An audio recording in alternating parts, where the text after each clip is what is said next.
Welcome to Take 5, your 5-minute inspirational message from Solid Rock Drogheda. Years ago, there was a young man called Harry Colburn who emigrated as a young man to Canada, and he came from humble origins. His father was actually a servant to the nobility back in England, but he worked hard, and he supported himself by hard work and supported his way through college and managed to qualify as a vet. And Harry, as a vet, was called up to the Canadian Army when World War I began. The reasoning, of course, was that in those days they had a lot of animals involved. They had horses still pulling carts and stuff like that.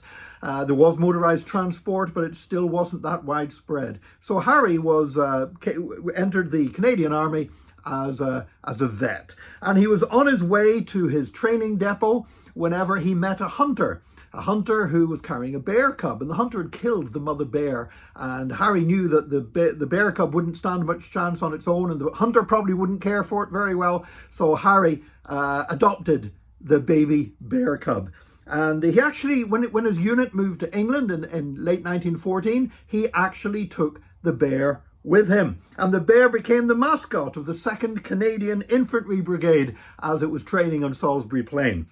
Then Harry was taken to France to fight in the battlefields and serve there. And so he couldn't take the bear with him, so he gave the bear to London Zoo. They said, "What's its name?" And since Harry came from Winnipeg in Canada, he said she's called Winnie, and he gave the bear over. Harry survived the war in France, and after the war, he thought about reclaiming the bear, but it seemed very happy at London Zoo. A lot of people would come in every week and visit the bear. They liked Winnie the Bear.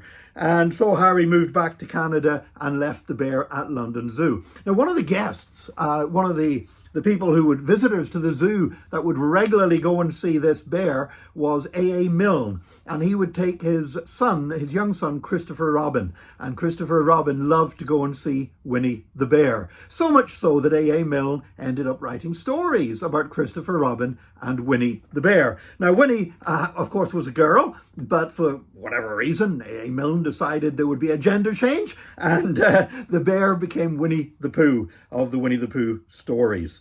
The bear died in the 1930s. Harry Colburn died in the 1940s. But of course, Pooh Bear got picked up by Walt Disney, and basically the Winnie bit got dropped off, just became Pooh Bear for most people. And today, with the Disney cartoons and everything else, millions of people around the world know about Pooh Bear. Now, why am I sharing all of this? What's this got to do with the gospel? Well, there's a very simple principle here. Harry Colburn did many great things in his life. You know, he managed to qualify as a vet. He served his country in great danger. He later became quite important in Canada in helping veterans returning from the war, even right through to the Second World War. His war diaries are still on a display in a museum in Canada as a reminder of the part that Canadian soldiers played in the First World War. And, you know, and he had a family, you know, he had children, grandchildren, great-grandchildren, all of that.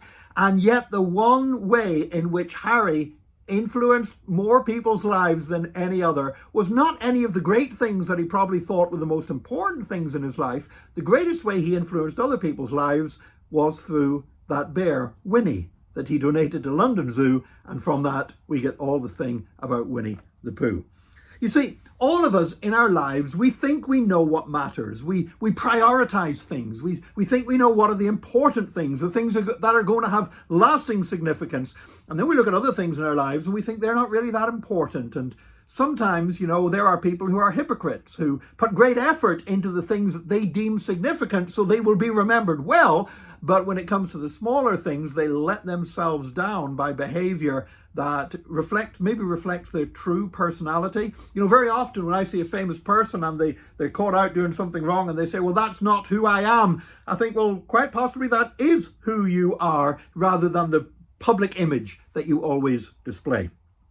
But the fact is this: you can do things in your life today that seem everyday, that seem common, that seem insignificant, and they might have more impact for the future than anything else you've ever done in your life. It might be an encouraging word to a child. It might be a prayer that you pray for somebody and God's going to give a miracle and change somebody's life and they're going to do something amazing for God. You don't know.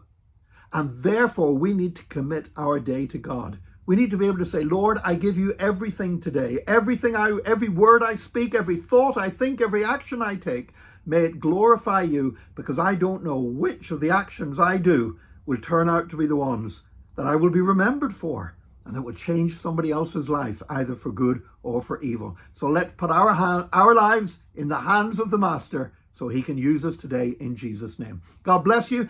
Join us again tomorrow for another Take 5, your 5-minute inspirational message from Solid Rock Drogheda.